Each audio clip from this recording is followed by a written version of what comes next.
everyone.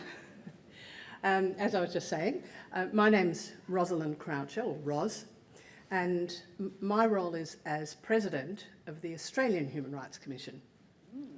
So I'm really pleased to be here today as part of the conference, and I've been hanging out down at the booth in the activation space for a while and meeting really cool people all the time.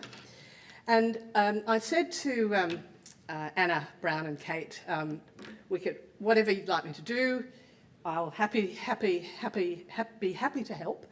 And so I got a call, would you come and chair this panel? And I thought, wow, yes, please. But I looked in the program and I thought, oh, maybe I was supposed to do the Aging Fabulously one. But sorry, so I have to bring the Aging Fabulously lens into the session today. Because it is, after all, about economic empowerment. And for me, just thinking about the idea of economic empowerment, and as an older woman, the thing that I always hang on to is something that Virginia Woolf, that wonderful British writer, wrote about. She talked about a room of one's own. Now, for Virginia Woolf, what she was writing about was essentially the self-sufficiency or economic independence for a woman to be an effective writer. Now, this was in the age where women didn't have property rights in the way that we understand things today. So when I think through that lens, what we're talking about with economic empowerment is actually its flip side, which is how you avoid economic disempowerment. Because that's the invisible issue when we're talking about empowerment. And before I illustrate with that, I'll also, as an Australian, acknowledge our traditional custodians. We're on the Gadigal land of the Eora Nation, and we always pay our respect to elders past, present, and emerging. And here, which is quite close to a part of Sydney known as Barangaroo, I also acknowledge particularly Barangaroo, who was an Indigenous woman. And she was a very powerful intermediary. She wasn't a Gadigal woman, she was from the Camaragal clan across the water, but she was a powerful intermediary. And having part of the Sydney headland named after a powerful woman, an Indigenous woman, I think speaks volumes.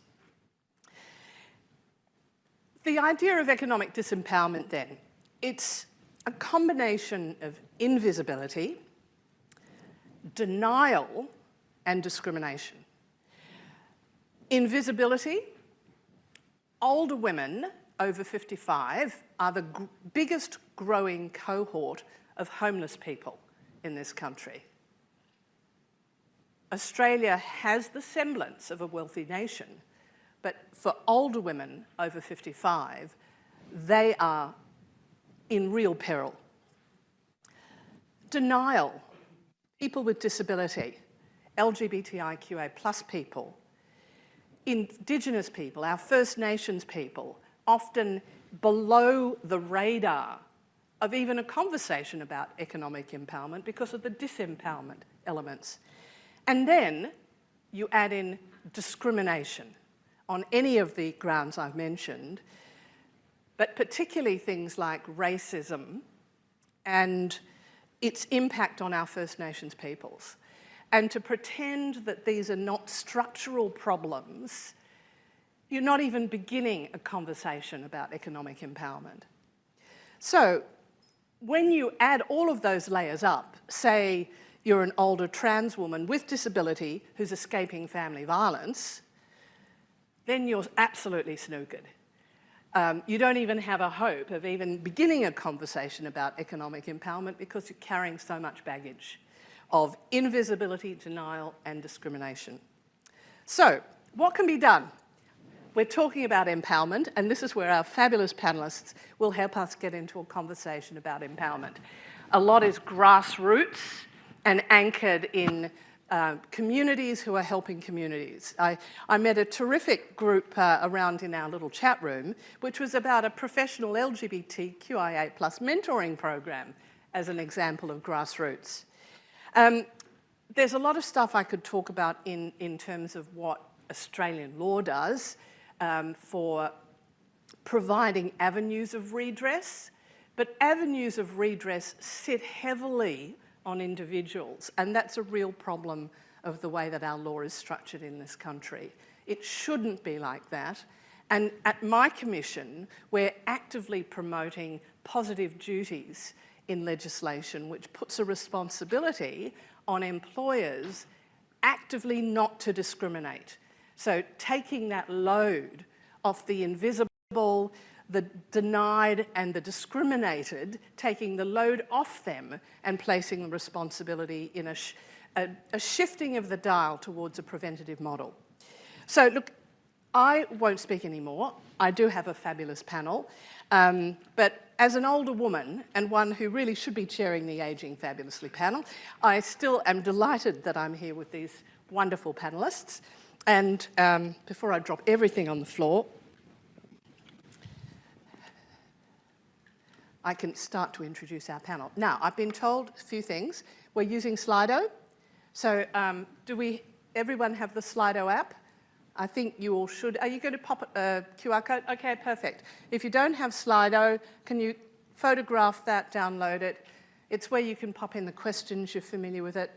And we've got a screen out here that shows the questions, which makes it a lot easier. We'll see how we manage with all the tech, and if it's not working properly, I'll make sure you can stick up your hands and we'll hand a microphone around. So, in terms of our batting order, as an Australian woman, I do still like cricket, and batting for us is kind of in our national DNA. And particularly at the moment, it's okay, especially the women. Gee, they're great. Okay, now we have first Steve. Yes? Morillio's going to start. Morillio's going to start. So I completely mucked it up. So Morillio Williams, a global advocacy advisor from the Netherlands, is going to speak to us about his fabulous work. And then, batting order, Lucas Paolo Itaborahy is going to be our second speaker, and then Steve Roth. So I'll start with our fabulous panellists. So, Morillio. Thank you so much, Rose. And one thing that's really fabulous today is the color of your outfit. So let's give Rose a round of applause. Yeah, I think, so my name is Morillio Williams. I am the Global Advocacy Advisor at an organization called COC Netherlands. We are considered actually one of the oldest still existing global organizations working on LGBTQI advocacy globally. We are a federation. We're based in the Netherlands, in Amsterdam, and we have throughout different cities in the Netherlands, we have different small COCs with all their own members base. But the head federation office is in Amsterdam. So we run programs nationally in the Netherlands, but we also run international programs where our role is really an intermediate or like a grant maker. And that's actually what I want to speak about today, our role in the international programs that we run, and specifically international programs that look after economic empowerment.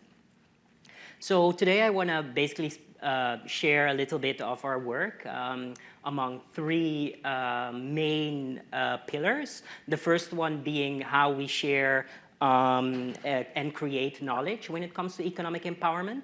The second one will be how we ran dedicated pilot programs, specifically focusing on microfinancing. And finally, I'm going to speak about and that's the third pillar, which is how we mainstream economic empowerment in a bigger 5-year program that we are currently running.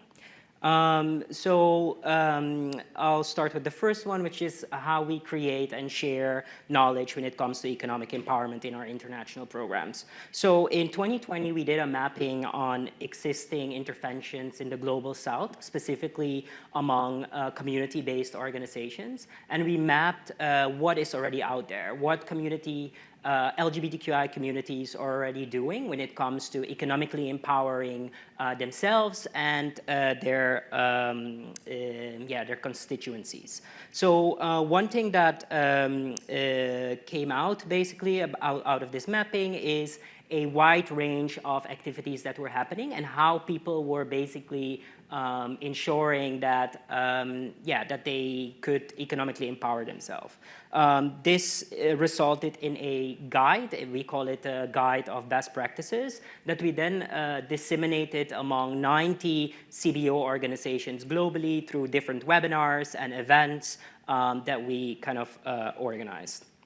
So this guide, you should think about subjects that come back in this guide, or like things like how to get a job, or things like how to make a work environment more LGBTQI friendly, but also how to set up a business. So we would then speak about things like building a network or getting access to different markets.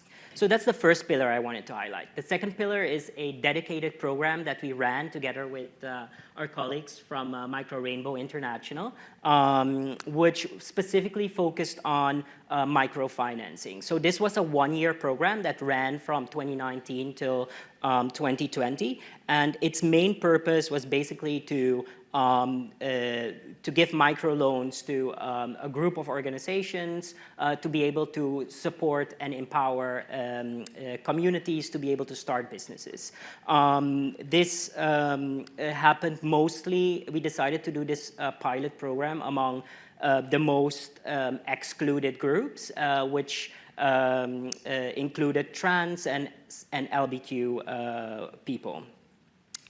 As I said, we worked with Micro Rainbow because as COC, as a grant giver or an intermediate, we don't have the specific expertise when it comes to how to deal with financial institutions and stuff like that. So this is why we teamed up with Micro Rainbow International, who has really that specific expertise. But maybe Lucas will share a little bit more on that in a bit. This was done in 3 countries throughout the Caribbean, Asia, and Sub-Saharan Africa. And in the Caribbean, it was in Guyana. In Asia, it was in Pakistan. And we actually have Moon here among us, who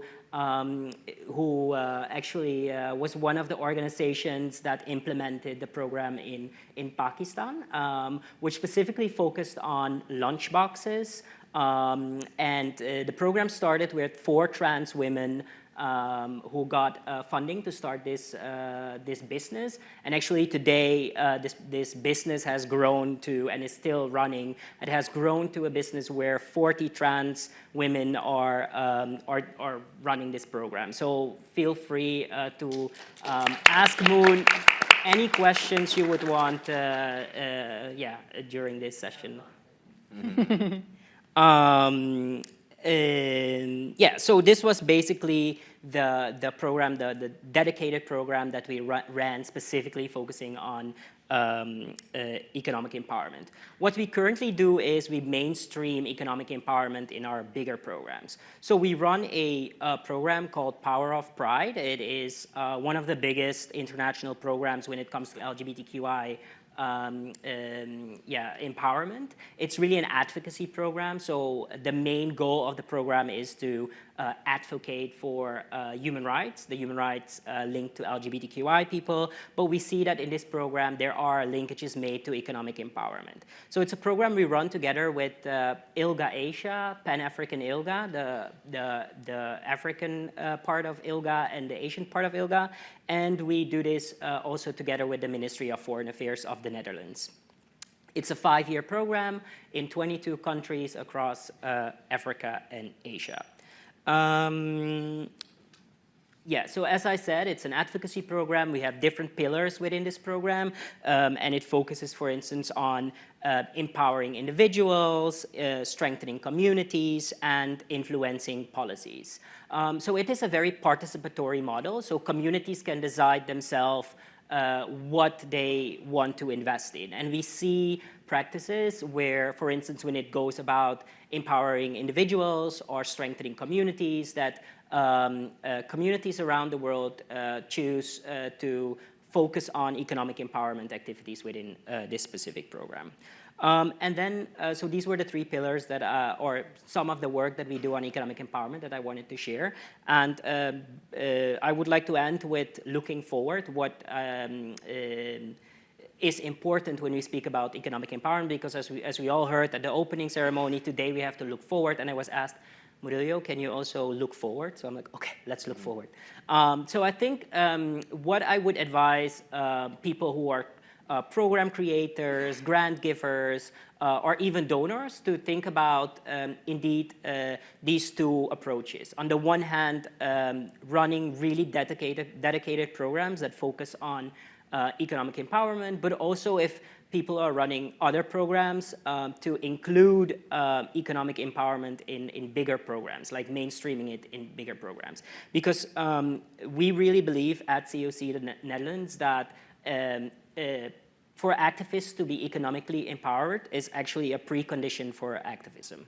So yeah, that's what I actually wanted to share, Rose, and thanks. Thank you. And that provides a wonderful segue to Lucas with lots of references to Micro Rainbow. So thank you, Lucas. Thank you, Rose. Thank you, everyone, for coming. My name is Lucas Paoli. I'm an activist from Brazil. I've been doing activism for 15 years. And I have consulted for international organizations such as COC, Yoga World, and I also worked for the Brazilian government in the capital and also in Geneva for a while. But since 2012, I've been dedicating most of my time to Micro Rainbow International. For those who don't know, Micro Rainbow is an international organization that focuses on economic empowerment. And we do so in different ways. In the UK, our main focus is to provide safe housing for asylum seekers and refugees. And Steve is going to talk more about how we can provide and support economic empowerment for migrants. But here in my presentation, I'm going to focus more in Brazil, which is the program that I manage since 2015. When I started with Micro Rainbow, we were still, it's a new organization, which was founded in 2012, as I said. So it's a new organization, and when we started, we were trying to map, which countries should we go, and I tried to convince them to go to Brazil. So I took the challenge to develop a research with LGBTI people living in poverty, and I spent 3 months going to the favelas and meeting the communities, and that's when we realized all the challenges that people face.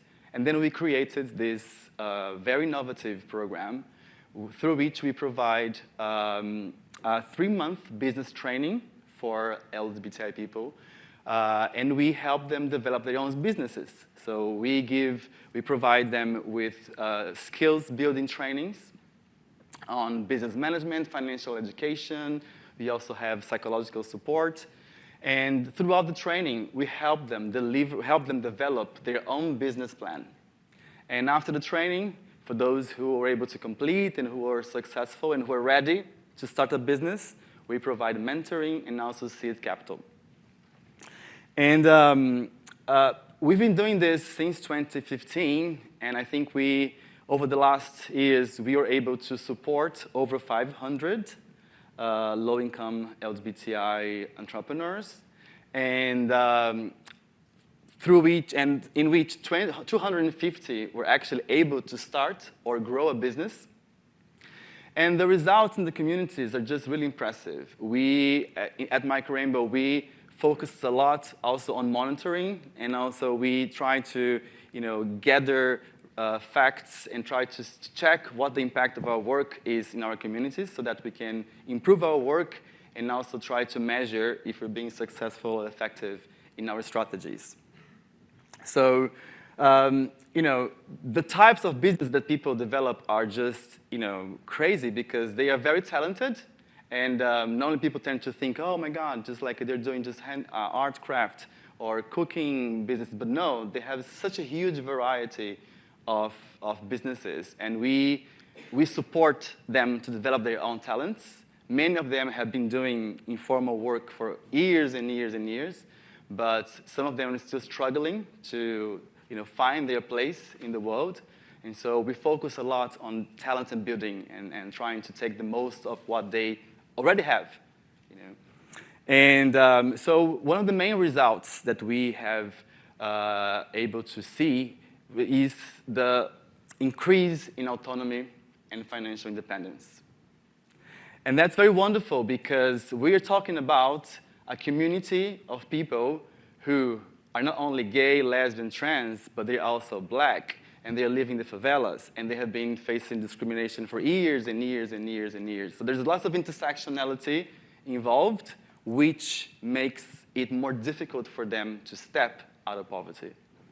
And so when we realized how they were becoming financially independent, it was just beautiful to see many other impacts that came afterwards. So for example, many of them were able to leave abusive relationships because they don't need the money anymore.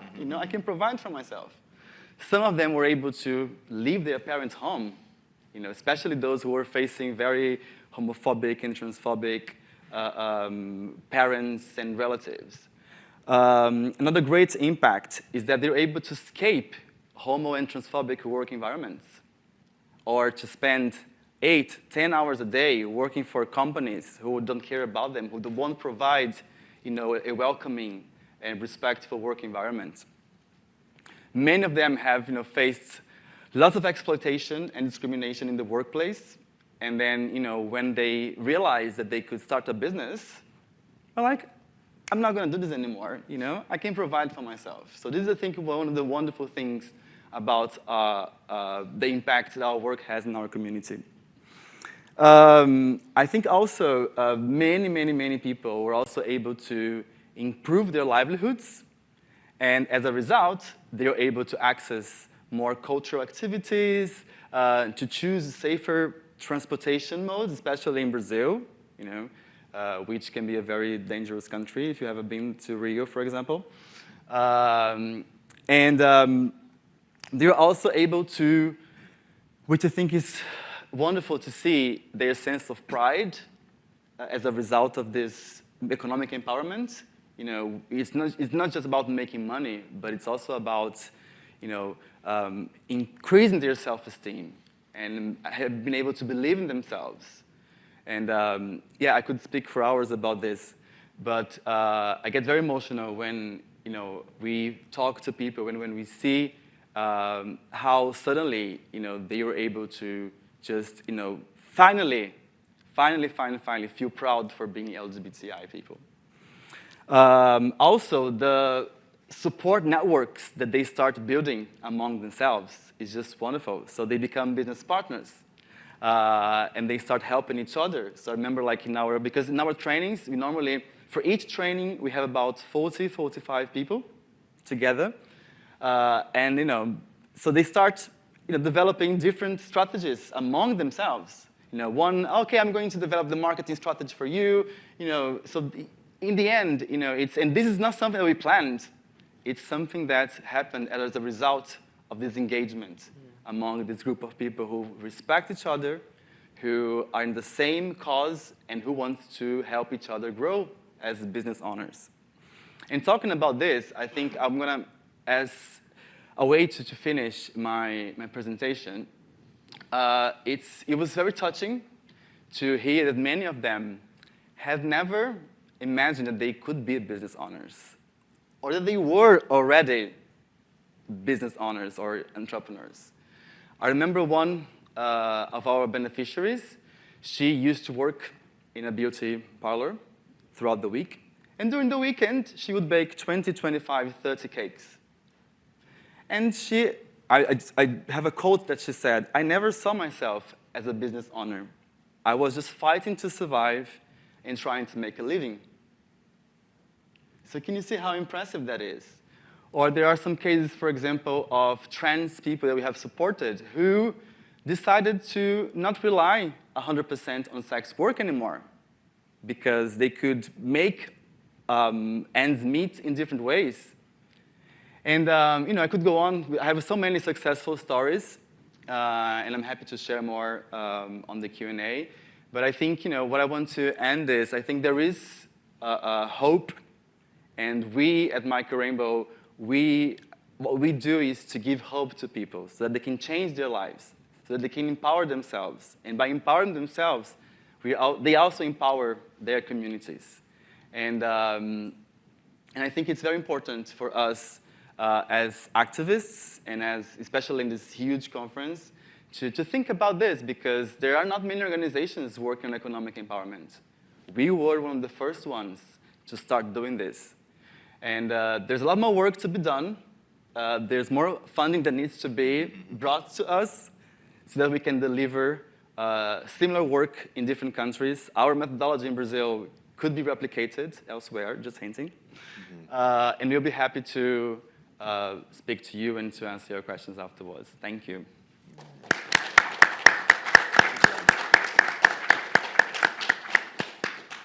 So Steve, over to you. Yes, thank you. Great to be here with you all.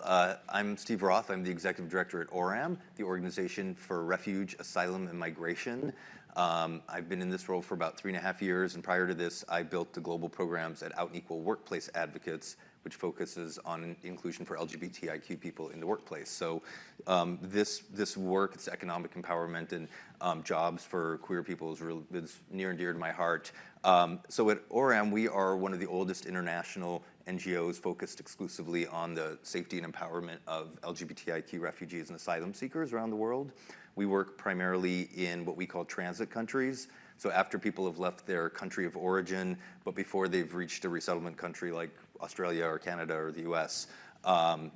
This is sadly where most displaced people spend the vast majority of their time. If you attended the plenary session today, you heard my colleague Paoli from Rainbow Railroad share that there are over 100 million displaced people globally. That number is going to go close to 120 million by the end of this year, which is just a staggering number, and among them, millions of LGBT folks who are sadly at kind of the bottom rung in terms of access to services and the things that they need. So we focus our work in two ways. Number one, supporting people on their journey, getting to their destinations through advocacy, through legal work and other things, but we also focus on supporting people where they are because, again, this is where they spend the vast majority of their time. And before people can even fight for their rights, they need to be able to have food on the table and a roof over their heads. And we are really focused on sustainability and giving people the tools to be able to take care of themselves longer term. So it was great hearing Lucas's presentation, and so much of it resonated with me because it's a lot of the approaches are similar, but the folks that we work with, LGBTIQ displaced people, have unique needs and circumstances that make accessing employment even more difficult. So obviously their sexual orientation, gender identity, and expression, that's a starting point. Again, if you think about transit countries, they're usually countries that are next to the country that people are fleeing from. So we do a lot of work in Kenya with folks. It's the only country in the region that accepts refugees on the basis of sexual orientation, gender identity. So you have people coming from places like Uganda and the Congo and Sudan and Somalia, which are very homophobic, transphobic. Turkey is a big transit country. We work in Mexico, which is a transit country for people trying to reach the U.S. And so, there's discrimination on so many levels, and Roz was talking about that a little bit in her introduction, kind of intersecting identities. Another big one is that a lot of folks don't actually have permission to work in the countries they are, being refugees and displaced people. Another one is just discrimination based on their country of origin or the language they speak, which is often different from the country they're in. The housing is a big issue. A lot of the folks that we work with in Kenya, sadly, are constantly or regularly being evicted, and so without that stability on housing, it's hard to hold down a job. Then there's the fact that because displaced people are on the move, some of them are focusing on where they're going next and not focusing maybe as much on the current and the job that they need now, so they've got kind of 1 foot in, 1 foot out. So there are really a lot of challenges facing queer refugees and asylum seekers around the world. So that is where we come in, and we've developed a program to help them build the tools and the skills they need to access funding and to get jobs. So again, kind of similar to Micro Rainbow's work, but tailored to refugees. So we do 2 kinds of skills training: technical skills training, which are more vocational, and job skills, learning a craft or trade, and then also the business skills to be able to, for the folks that are interested in running their own businesses, be able to run a business, access to seed funding as well, and then we also support businesses through their life cycle, so kind of the growth of the business and the maturity of the business, and getting them the tools that they need as they go. And then the benefits, why do we do this, or what does it create? And Lucas touched on some of these as well. But first and foremost, it gives people an income. It gives them hopefully a safe environment where they can work, because they're often not safe in traditional workplaces. It gives them skills that they can both use now and also take with them wherever they go. We're also seeing big mental health benefits, because refugees are people that live a life of kind of limbo, a life of waiting, and it has a huge mental health toll. And it's really amazing and gratifying to hear people say that jobs, really kind of change their mental health and put them in a much more positive mind space. And another area where it can be helpful is integration and inclusion in the local host community, because obviously often there's this big disconnect, and there's resentment and discrimination against refugees, especially LGBT people, and having jobs. If the woman selling you your eggs is a trans woman, but you want those eggs, you need those eggs, it will change your perception of that person. So we have supported businesses in a lot of the different areas, some of which Lucas mentioned. Something that's popular in Kenya, where we do a lot of our economic empowerment work, is poultry raising, because poultry are fairly inexpensive to raise. There's a lot of interest in cosmetology, and we've supported barbering and pedicurists and manicurists, and catering is another big one. People launching their own catering businesses of different sorts. Just to give a few examples, but I was actually just in Kenya in January and got to visit some of the more recent businesses that we funded, and it was super inspiring. It really is one of the best parts of the job. And I met, for example, a HIV positive Ugandan lesbian, and she had been facing a lot of challenges and hardship accessing work. She went through one of our training programs in catering, applied for seed funding, was successful, and now she has a little roadside stand, where she sells nutritious food at affordable prices, which helps the community around her. She's making enough money to live on, which is really inspiring. I visited also a Ugandan gay man named Peter, who went through, he really had a desire to get into health and beauty, and so we put him in one of the best cosmetology schools in Nairobi, and he was the top of his class, and since then the school has actually been referring customers to him, and he does massage as kind of his main focus. His clients, interestingly, are primarily middle-aged straight Kenyan women, and he does house calls, and he can earn 4,000 shillings for a 1-hour massage, which is like 30 US or 40 or 50 Australian dollars, which is really good money for Kenya. And the day that we were visiting him, he had just gotten a certificate from the school that he attended, which is another thing that's really important, is actual certification for some of these things that people are going through. And he told us that's going to give him access to even more jobs. People ask, to see a photo of his credentials, so to be able to show that he's like legit and certified is really huge. And then one of the ones that I'm most excited about on my very first trip to Kenya, and actually to Kakuma refugee camp, which you heard a lot about at the main stage panel today. This was 3.5 years ago. I met probably the most marginalized and vulnerable refugee I've ever met before.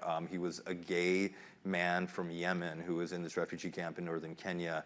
And in this camp of 150,000, probably the only non-African, so he faces incredible discrimination. It's you know, it's a very visible something that's very visible. So not only being gay, but being from another part of the world, and had a really tough go and faced a lot of protection issues. And his condition slowly improved, and he decided he wanted to have a business of his own. And so he had a great idea, brilliant idea, really, to start a phone charging station. The camp is. It does not have electricity by and large, and so just to charge your mobile phone can be a real challenge. And so he put together a business plan, a very smart business plan, applied for funding, and we just approved it a couple weeks ago, and he sent me pictures this week, and he's got his solar panel installed on the roof and all his wires and his charging station, and so he's like ready to be in business. And he sent me this long email to tell me how much happier he is, and how, you know, even just working on getting the business set up took his mind off the challenges that he faces. And he's a completely different person now. And so it's just like Lucas was saying, you know, you see these stories of transformations in people's lives, and it's really exciting and gratifying. And you know, we're eager to build on it so much more. This is really just a start for us, and there's a huge need. And you know, Kenya is just one context, but you know, multiply that by, you know, dozens or hundreds of countries around the world. So we look forward to expanding this work even more, and I appreciate you all being here to hear from us. Thanks.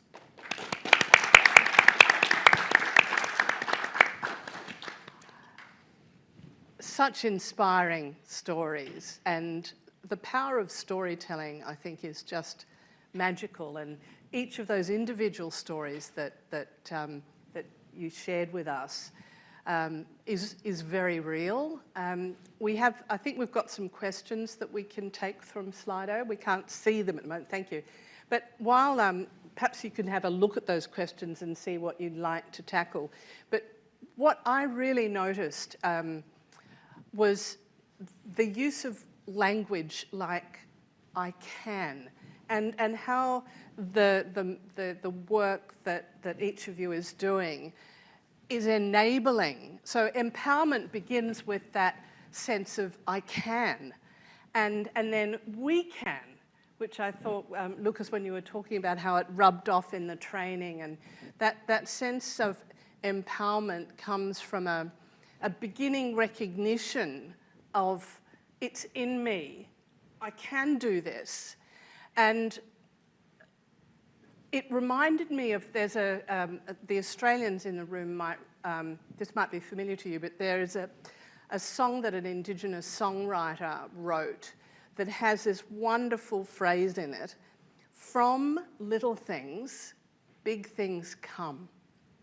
And that, as I understand it, was inspired by a group of Aboriginal stock workers on a farm who decided to walk off. It was about wages that they weren't being paid. And it began a movement that led to a whole transformation of the approach of paying wages to Indigenous people. But that little phrase, from little things, big things come, to me underpins all of the presentations, and that transformation of the verbs. You know, I can.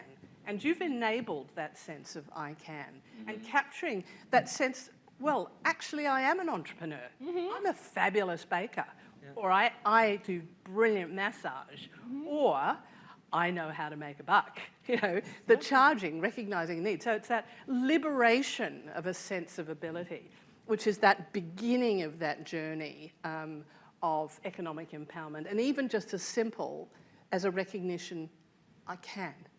Yeah. So perhaps, have you spotted a question? Can I just add something to what you're saying? Is that I think those people, they have been facing and fighting against discrimination their whole lives. They have been told, you can't. Yeah. Yes. You know? Yes. Their whole lives they have been told they can't. Denial. Yeah. Didn't I say in my framing? Abuse in the families, in the workplaces, at school. Yeah.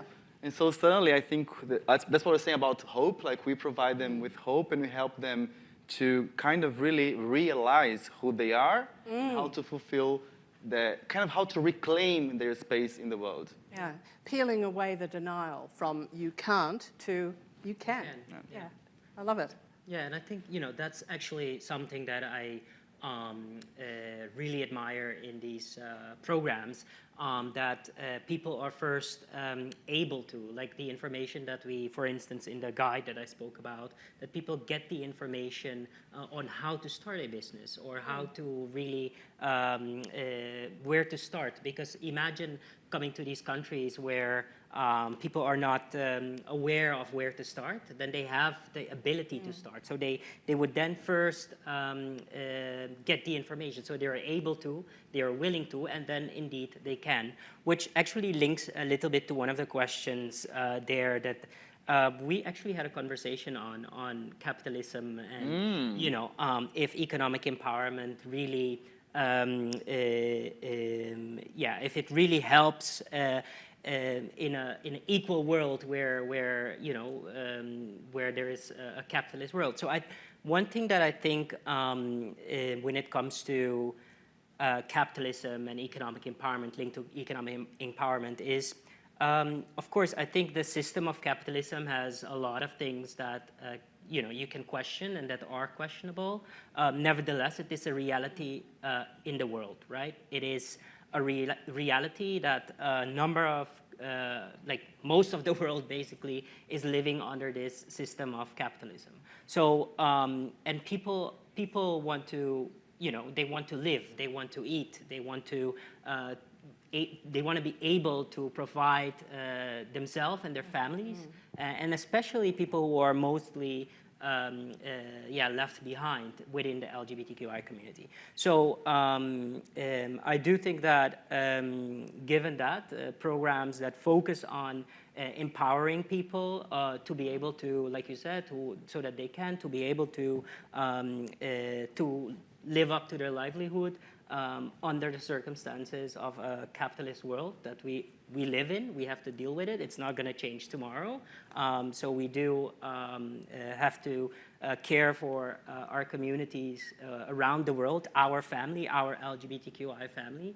And this is why at COC we find it important to have these components of economic empowerment in the programs that we run. I see one of the questions goes to the use of tech. Yep. To connect people.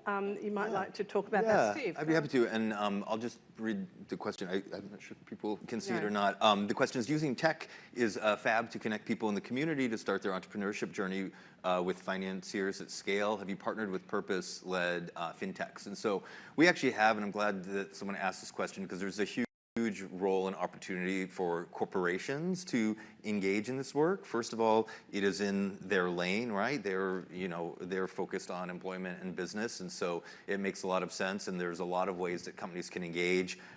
We have created some partnerships with tech companies like Microsoft, where they sent some of their employees to do trainings on programs at an LGBT shelter that we partner with in Tijuana, Mexico. We've received funding from JP Morgan to fund some of the economic empowerment programs that I was talking about. We actually just late last year launched a digital learning center in Nairobi, and the focus on that is teaching digital skills, but specifically really focused and directed on online freelance work, so that people in very short order could start getting paid gigs that they could do from the comfort of their own home. And we got some support from Microsoft for that. So there are huge opportunities for companies to be involved. So if any of you work for companies, come see us and talk to us. I also have an example. Recently, we partnered with Meta, and so we developed an acceleration program. And through which Meta provides credits for people to have paid adverts. And that, has been really, really helpful because, everything is online right now. And, using those digital tools are beyond necessary for those people to develop their businesses. So we were very happy when we were able to get this partnership with Meta. And I think they're doing this also in Mexico, in Argentina as well.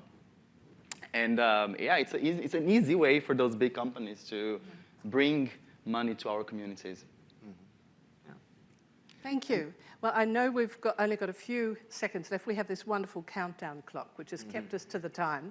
And I know lunch is waiting for you. So thank you for spending the time with us.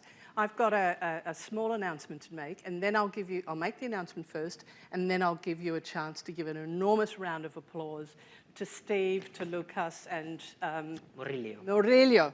Thank you for just a sensational presentation. But this is the message. There will be a very culturally significant moment at the end of today, the end of our 3 days fabulous World Pride Human Rights Conference. First Nations representatives of Sydney World Pride will be handing over a message stick to representatives of Capital Pride, a symbol of how our conversations will continue in Washington, DC, and all of the World Prides to come. So I've been asked to encourage you all to stick around to see this incredible moment. So thank you to our Auslan interpreters for their help, and thank you to our fantastic panellists for their amazing work.